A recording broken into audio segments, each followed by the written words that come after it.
हम यहाँ पर बात करते हैं राजस्थान के इतिहास की। हम बात करेंगे यहाँ पर राजस्थान का इतिहास किस तरीके से रहा है। जैसे राजस्थान के इतिहास का परिचय हम सबसे पहले देखते हैं। राजस्थान के इतिहास का परिचय क्या है। जैसे 1949 ईस्वी से पूर्व राजस्थान नाम से किसी भौगोलिक इकाई का अस्तित्व नहीं था। ऐसा माना जाता है कि 1800 ईस्वी में सर्वप्रथम जॉर्ज थॉमस ने इस भूभाग के लिए राजपूताना शब्द का प्रयोग यहाँ पर किया था। और इसके बाद 1829 में annals and antiquities of Rajasthan के लेखक कर्नल जेम्स टॉड ने इस पुस्तक में इस प्रदेश का नाम राजस्थान यानी राजस्थान रखा था। और स्वतंत्रता के बाद जब इस प्रदेश की विभिन्न रियासतों का एकीकरण हुआ तो 30 मार्च 1949 को सर्वसम्मति से इसका नाम राजस्थान यहाँ पर रखा गया। प्राचीन साहित्य और अभिलेखों में वर्तमान राजस्थान के विभिन्न क्षेत्रों में भिन्न भिन्न नाम मिलते हैं। कुछ क्षेत्र उनके भौगोलिक विशेषताओं के आधार पर हैं और कुछ क्षेत्र वहाँ पर बसी जातियों के नाम पर जाने जाते हैं। राजस्थान के क्षेत्रों के प्राचीनतम नामों में जिसका ऋग्वेद में भी आया है मरु, धन्व, जांगल, मत्स्य, सूरसेन आदि हैं। मरु और धन्व दोनों का अर्थ एक ही है और इनका प्रयोग जोधपुर संभाग के मरुस्थल के लिए हुआ है। जोधपुर पहले मरु फिर मरुवार कहलाता था और कालांतर में इसे मारवाड़ भी कहा जाने लगा। जांगली शब्द का प्रयोग है उस क्षेत्र के लिए किया जाता है जहाँ समी, कैर और पीलू आदि होते हैं। बीकानेर, नागौर व आसपास का क्षेत्र यहाँ पर जांगली देश कहलाता है।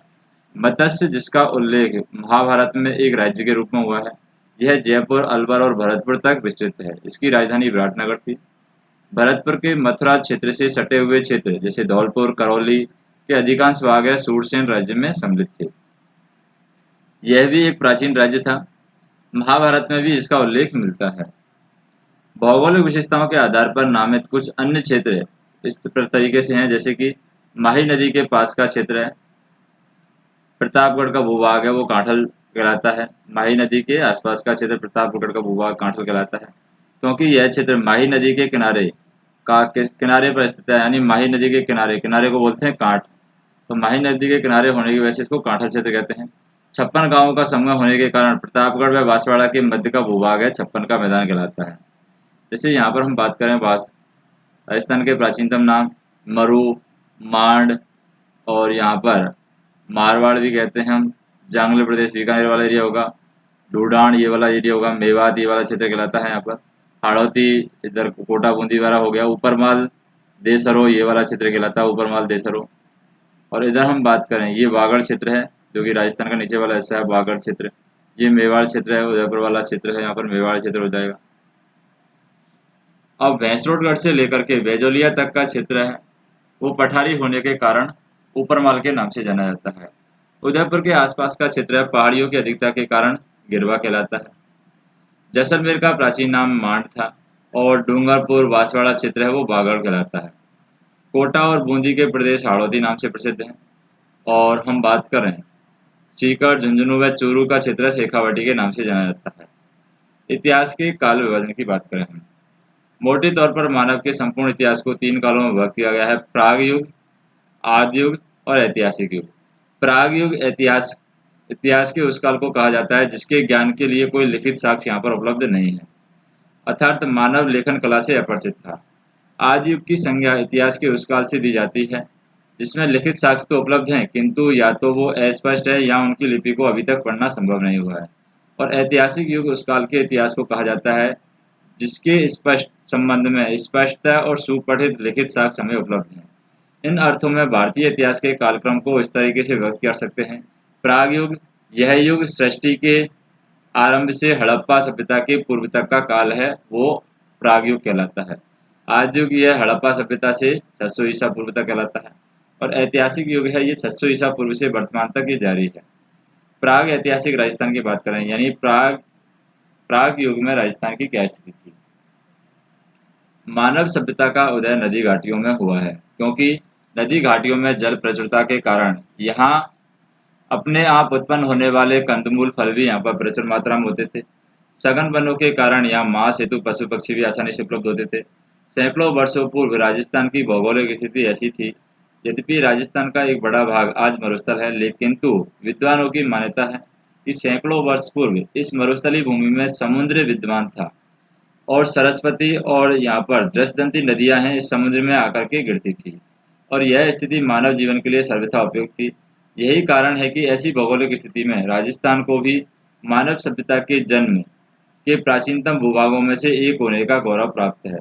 मानव सभ्यता के उद्भव के इस काल को पाषाण काल कहते हैं और इसे 3 भागों में बांटा गया है: पूर्व पाषाण काल, मध्य पाषाण काल और उत्तर पाषाण काल। तो पूर्व पाषाण काल की हम बात करते हैं।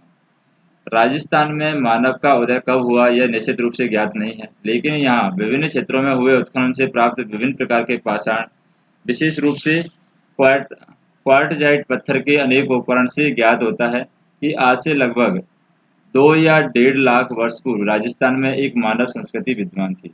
1870 ईस्वी में C.A. हैकेंट ने सर्वप्रथम जयपुर और इंदरगढ़ से पत्थर से बनी पूर्व पाषाणकालीन हस्तकुठार खोज निकाली थी, यानी जो हाथ से चलाने वाली कुल्हाड़ी यहाँ पर खोज निकाली थी। और कुछ समय पश्चात यहाँ पर सेटनकार ने झालावाड़ से इसी युग के अनेक उपकरण यहाँ पर खोज निकाले हैं। इसके बाद योजनाबद्ध उत्खनन में भारतीय पुरातत्व और संग्रहालय विभाग, नई दिल्ली, डेक्कन कॉलेज पूना के वीरेंद्रनाथ मिश्र और राजस्थान पुरातत्व एवं संग्रहालय विभाग की ओर से R.C. अग्रवाल, डॉक्टर विजय कुमार, हरीशचंद्र मिश्रा आदि विद्वानों ने राजस्थान की पूर्व पाषाणकालीन सभ्यता और संस्कृति के विभिन्न पक्षों को सामने लाने में सराहनीय योगदान दिया है। और इनके प्रयत्नों से राजस्थान में अजमेर, अलवर, चित्तौड़, भीलवाड़ा, जयपुर, झालावाड़, जालौर, जोधपुर, पाली, टोंक आदि क्षेत्रों की प्रमुख नदियाँ, विशेष रूप से चंबल, बनास और उसकी सहायक नदियों के किनारे पूर्व पाषाणकालीन उपकरण प्राप्त हुए हैं। जालौर के इस युग के उपकरणों की खोज का श्रेय वी आल्चिन को जाता है और स्पष्ट है कि उपयुक्त संपूर्ण भूभाग पूर्व पाषाणकालीन संस्कृति का प्रसार क्षेत्र था। फिर बात करें मध्य पाषाण काल की। मानव सभ्यता के क्रमिक विकास की कहानी की दूसरी कड़ी के रूप में हम क्या करते हैं, राजस्थान राजस्थान के प्राग ऐतिहासिक काल में मध्य पाषाण काल रहा है। पश्चिमी राजस्थान में लूनी और इसकी सहायक नदियाँ, चित्तौड़ की बेड़च नदी घाटी और विराटनगर से मध्य पाषाणकालीन उपकरण यहाँ पर मिले हैं। इसी काल के उपकरण छोटे, हल्के और कुशलता से निर्मित थे। ये उपकरण jasper, agate, chert, carnelian, quartzite, chalcedony आदि पाषाणों से बने होते थे, जिसमें ब्लेड, इग्रेवर, ट्राइंगल और यहाँ पर क्रिसेंट, ट्रिपेज, स्क्रेपर, पॉइंटर आदि उल्लेखित हैं। पत्थर के बने इन छोटे उपकरणों को यहाँ पर माइक्रोलिथ यानी लघु पाषाण उपकरण कहा जाता है। अब आता है उत्तर पाषाण काल। भारत के अन्य भागों की भांति राजस्थान में उत्तर पाषाणकालीन सभ्यता का भी उदय हुआ है। अजमेर, नागौर, सीकर, झुंझुनू, जयपुर, उदयपुर, चित्तौड़, जोधपुर आदि स्थानों से उत्तर पाषाणकालीन सभ्यता के अनेक उपकरण प्राप्त हुए हैं, जिनमें भीलवाड़ा के वागौर और मारवाड़ के तिलवाड़ा नामक स्थानों से प्राप्त उपकरण विशेष रूप से उल्लेखनीय हैं।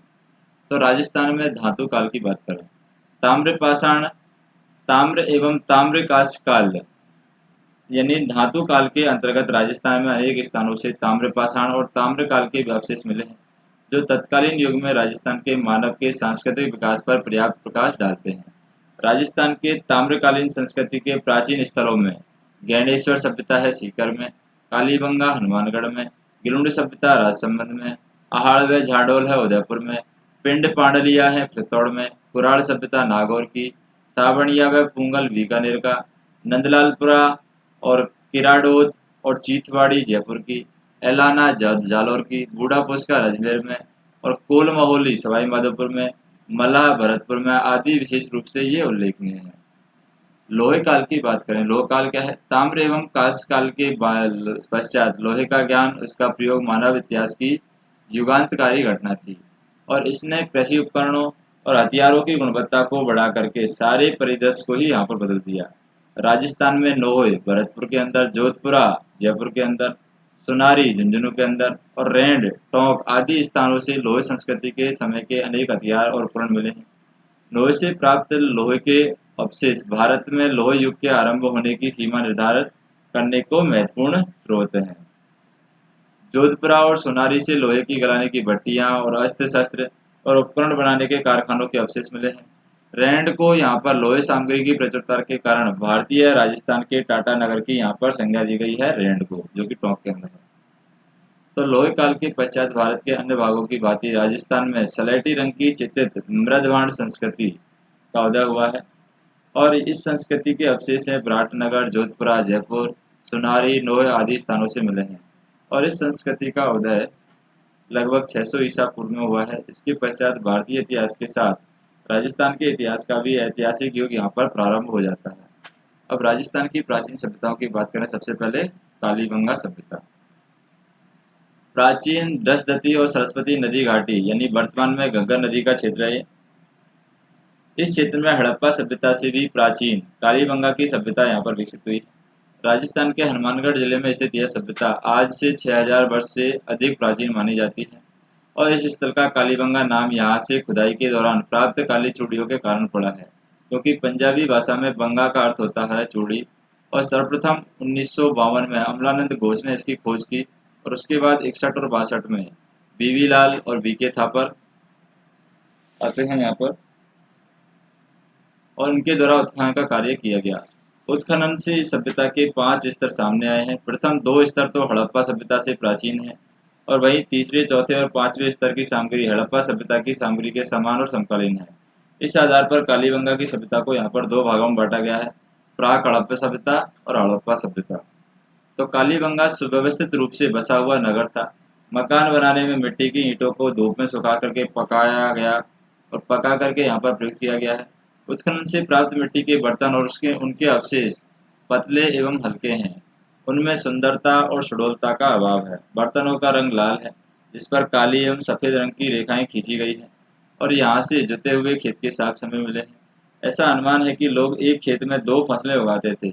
कालीबंगा से मिले कब्रिस्तान में यहाँ के निवासियों के समाधान पद्धतियों की जानकारी मिलती है। साथ ही एक बच्चे के कंकाल की खोपड़ी में 6 छिद्र मिले हैं, जिसे मस्तिष्क शोथ बीमारी के इलाज का प्रमाण माना जाता है। यहाँ से प्राप्त खिलौना, बैलगाड़ी, हवन कुंड और लकड़ी की नाली और यहाँ पर बेलनाकार मोहर का हड़प्पा सभ्यता में अपना विशिष्ट स्थान यहाँ पर माना गया है। फिर बात करते हैं आड़ सभ्यता की। उदयपुर शहर के पास बहने वाली आहड़ नदी यानी आयड़ नदी के तट पर बसे आहड़ के उत्खनन के फलस्वरूप 4000 वर्ष पुरानी पाषाण और धातु युगीन सभ्यता के अवशेष यहाँ पर सामने आए हैं और यह सभ्यता एक टीले के नीचे दबी हुई प्राप्त हुई थी, जिसे धूलकोट या धूल यानी मिट्टी का टीला भी कहते हैं। सर्वप्रथम 1953 में यहाँ पर अक्षय कीर्ति व्यास और उसके बाद रतन चंद्र अग्रवाल और HD सांकलिया के निर्देशन में उत्खनन का कार्य यहाँ पर करवाया गया और इस सभ्यता के लोग मकान बनाने में धूप में सुखाई गई ईंटों और पत्थरों का प्रयोग करते थे। आड़ के लोग अपने मृतकों को गहने और आभूषण के साथ दफनाते थे, जो उनकी मृत्यु के बाद भी जीवन की अवधारणा का समर्थक होने का प्रमाण है। उत्खनन में मिट्टी के बर्तन सर्वाधिक मिले हैं, जो आहड़ को लाल काले मिट्टी के बर्तन वाली संस्कृति का प्रमुख केंद्र सिद्ध करते हैं। आहड़ का दूसरा नाम यहाँ पर ताम्रवती नगरी भी मिलता है, जो यहाँ पर तांबे के औजार और उपकरणों में अत्यधिक प्रयोग के कारण रखा गया है। उत्खनन से प्राप्त ठप्पों में यहाँ रंगाई छपाई व्यवसाय के उन्नत होने के अनुमान भी लगाए जाते हैं। फिर गिलुंड सभ्यता की बात करते हैं। राजसमंद जिले में स्थित गिलुंड कस्बे में बनास नदी के तट पर 2 टीलों के उत्खनन के फलस्वरूप पहाड़ संस्कृति से जुड़ी यह सभ्यता प्रकाश में आई है, जिसे बनास संस्कृति के नाम से भी पुकारा जाता है। और 1957-58 में बीवी लाल के निर्देशन में यहाँ उत्खनन किया गया। उसके पश्चात 1998 से 2003 के मध्य पूना के डॉक्टर VS शिंदे और पेंसिल्वेनिया विश्वविद्यालय के प्रोफेसर ग्रेगरी पोसल के निर्देशन में यहाँ उत्खनन किया गया। उत्खनन से ताम्रयुगीन सभ्यता के अवशेष मिले हैं, जिसका समय 1900 से 1700 ईसा पूर्व निर्धारित किया गया है। गिलुंड में 5 प्रकार के मिट्टी के बर्तन मिले हैं: सादे, काले, पॉलिशदार, भूरे, लाल और काले। चित्रित निर्माण यहाँ पर मिले हैं। उत्खनन में मिट्टी के खिलौने, पत्थर की गोलियां, हाथी दांत के चूड़ियां के अवशेष यहाँ पर मिले हैं।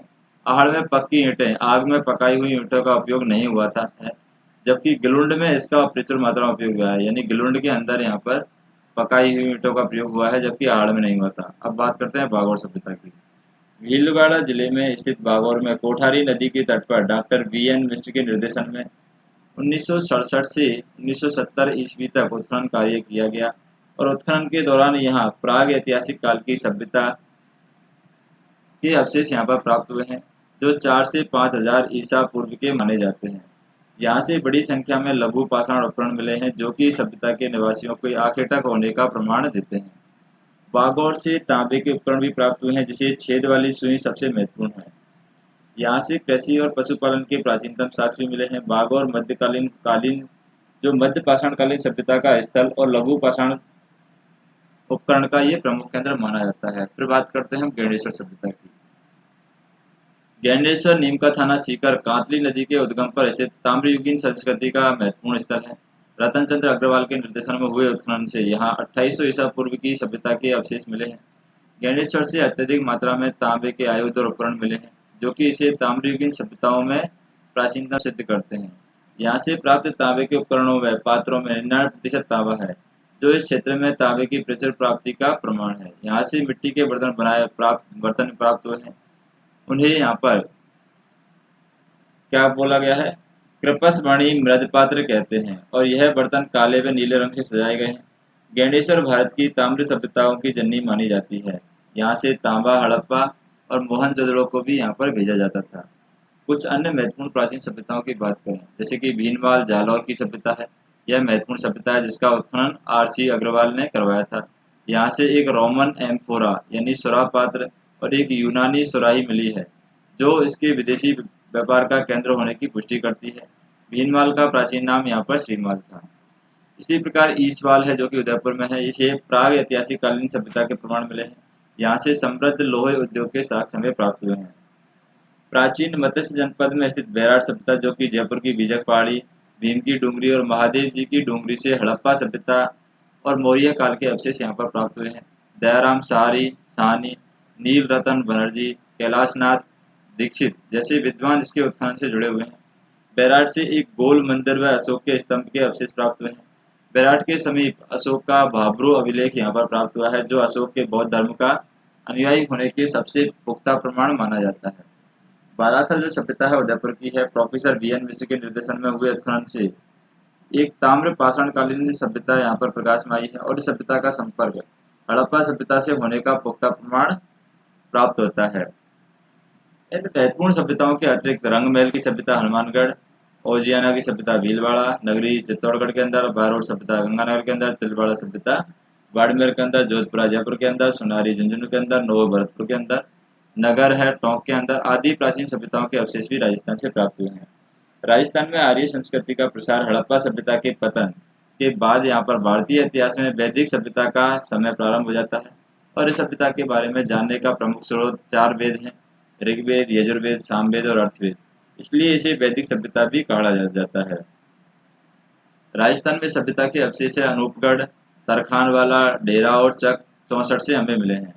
महाकाव्य काल में राजस्थान के आर्यों की अनेक बस्तियों का उल्लेख मिलते हैं। रामायण से ज्ञात होता है कि राम रावण युद्ध के समय जब दक्षिण सागर से अपने ऊपर सेतु बनवाना स्वीकार किया, तो भगवान राम ने उसे भयभीत करने के लिए खींचा हुआ अपना अमोघ अस्त्र राजस्थान की ओर फेंका था, जिससे यहाँ समुद्र के स्थान पर मरुस्थल हो गया।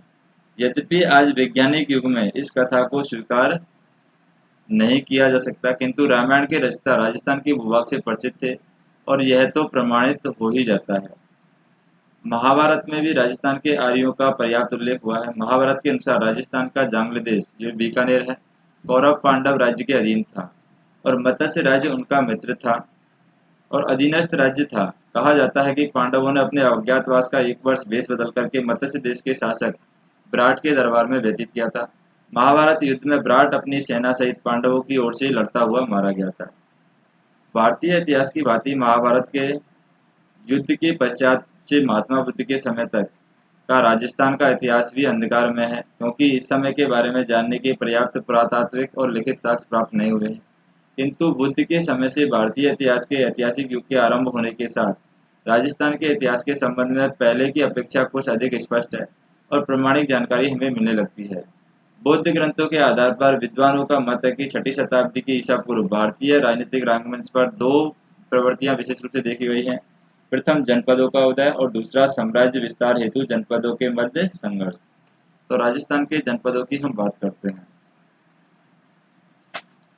आर्यों के प्रसार के अंतर्गत इसके पश्चात भारत के अन्य भागों की भांति राजस्थान में अनेक जनपदों का उदय हुआ है, विकास हुआ है, पतन हुआ है। बौद्ध साहित्य, बौद्ध ग्रंथ अवधूत निकाय से हमें 16 महाजनपदों की सूची प्राप्त होती है।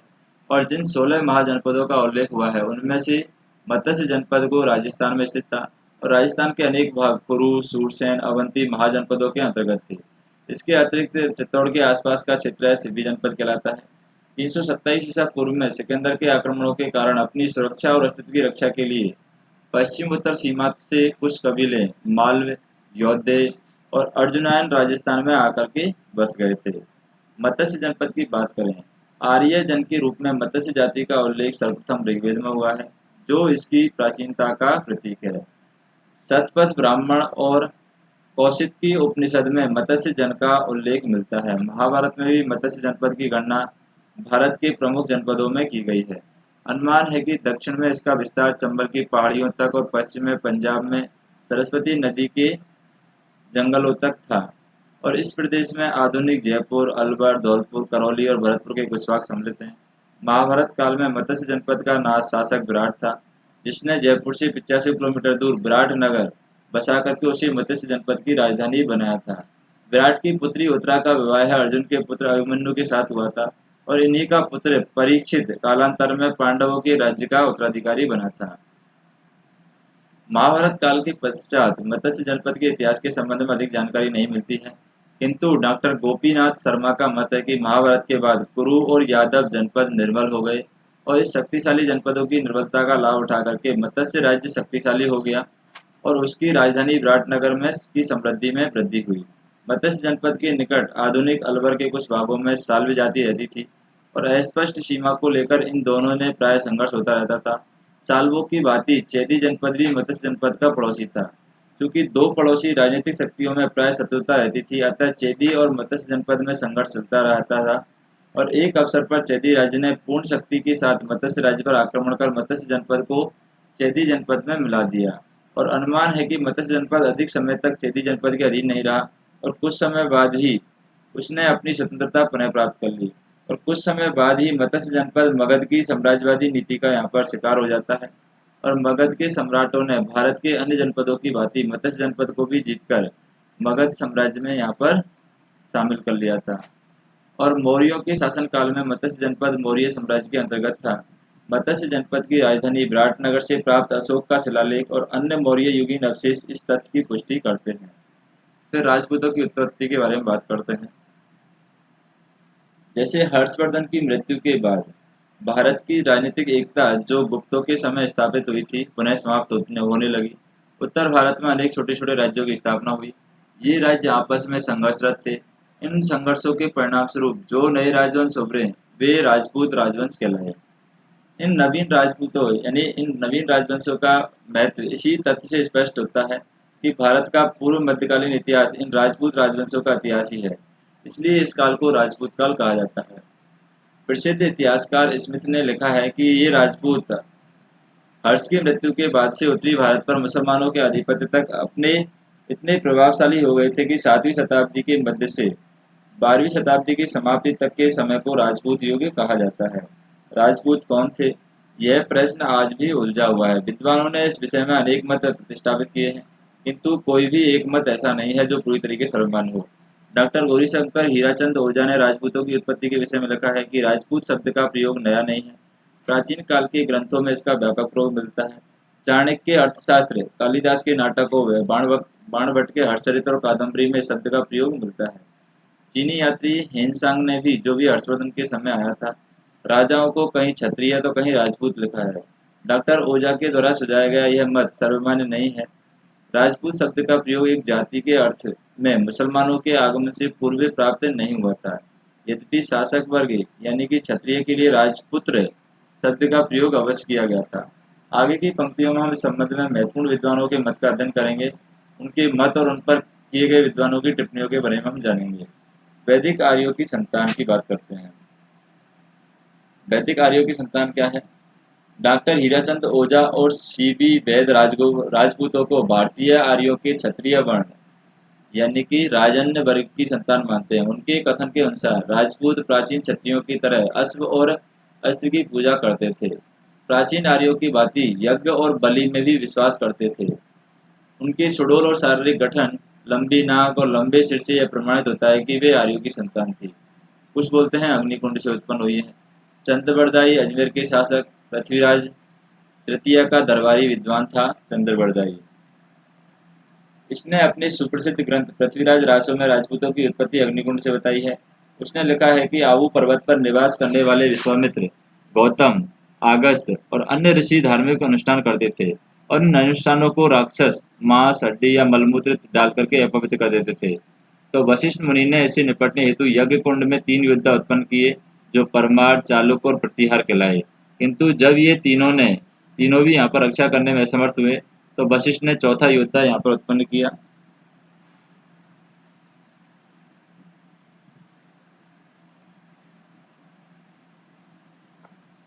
तो वशिष्ठ यहाँ पर चौथा योद्धा है, उत्पन्न करता है,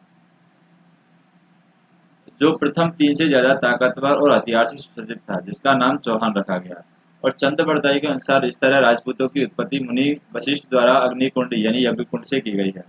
यद्यपि आज के वैज्ञानिक युग में इस कथा को स्वीकार नहीं किया जा सकता, किंतु इस कथा में अंतर्निहित संकेतों को विद्वानों ने समझने का प्रयास किया है। विद्वानों के अनुसार संभवतः प्राचीन काल के क्षत्रिय जो बौद्ध बन गए थे, या फिर प्राचीन आदिवासी भील, मीणा आदि जो विदेशी आक्रमणकारी शक्तियों शक, हूण, यूची आदि की यज्ञ द्वारा शुद्धि करके क्षत्रिय वर्ण में शामिल किया गया। यह कथा इसी घटना की साहित्यिक प्रस्तुति को ब्राह्मणों से उत्पत्ति का सिद्धांत यहाँ पर बताता है। सर्वप्रथम डॉक्टर डी.आर. भंडारकर ने गोहिल राजपूतों की उत्पत्ति नागर ब्राह्मणों से बतलाई है।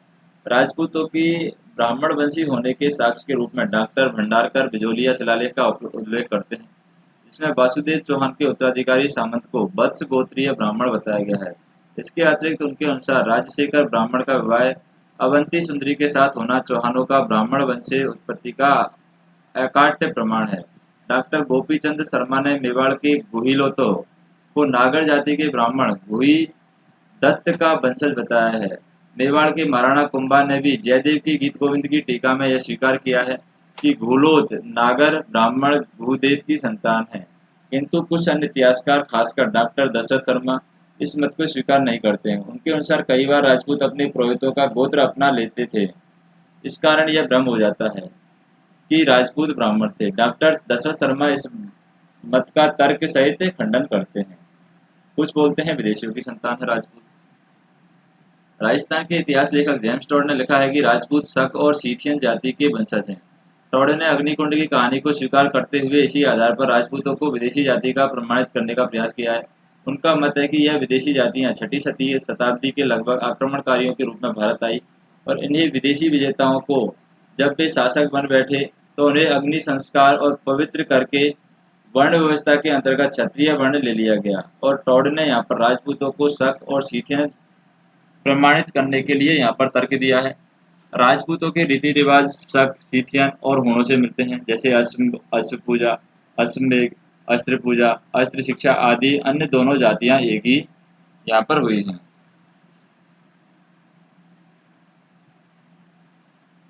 प्रसिद्ध इतिहासकार वी.एस. स्मिथ ने लिखा है कि राजपूत जाति 8वीं और 9वीं शताब्दी में अचानक प्रकट हुई है, और स्मिथ ने राजपूतों को हूणों की संतान कहा है।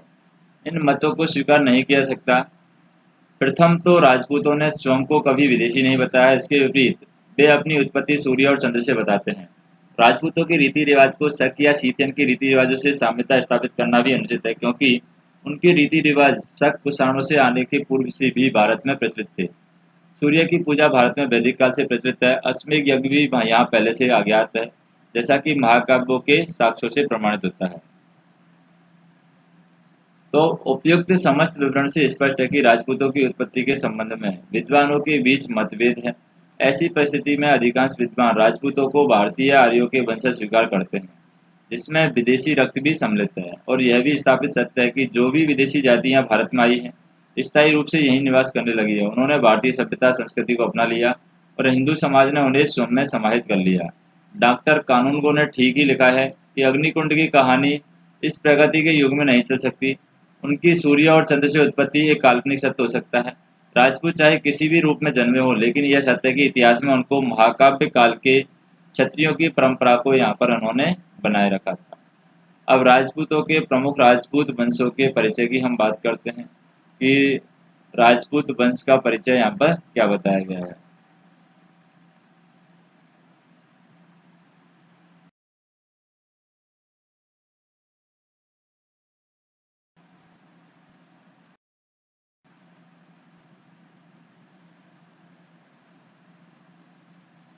तो राजपूतों के परिचय हम बात करेंगे, ये नेक्स्ट वीडियो के अंदर हम देखेंगे कि राजपूतों के परिचय में क्या क्या चीजें हैं बताई गई हैं।